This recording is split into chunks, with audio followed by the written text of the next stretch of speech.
आज महावीर जयंती. महावीर जयंतीनिमित्त टेंभीनाका येथील जैन मंदिर परिसरामध्ये जैन समाजाच्या वतीने विविध धार्मिक आणि सांस्कृतिक कार्यक्रमांचं आयोजन अतिशय उत्साहात करण्यात आलं. या निमित्ताने टेंभीनाका येथून भव्य शोभायात्रेचं आयोजन करण्यात आलं होतं.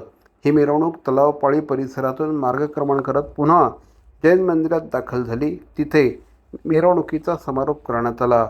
मिरवणुकीमध्ये विविध प्रकारच्या आकर्षक झाकियांच्या माध्यमातून भगवान महावीर यांच्या अहिंसा, सत्य आणि त्याग या संदेशाचं सादरीकरण करण्यात आलं. कार्यक्रमाला आमदार श्री संजय केळकर, आमदार निरंजन डावखरे हे उपस्थित होते. त्यांनी जैन समाजासमोर महावीर जयंती साजरी करत भगवान महावीर यांचे विचार समाजासाठी प्रेरणादायी असल्याचं सांगितलं. या कार्यक्रमादरम्यान पूजा, अर्चा, मिरवणूक आणि सामाजिक उपक्रमांचं आयोजन करण्यात आलं होतं. जैन समाजाने आपल्या श्रद्धा, एकता आणि परंपरेचं सुंदर दर्शन यावेळी घडवलं.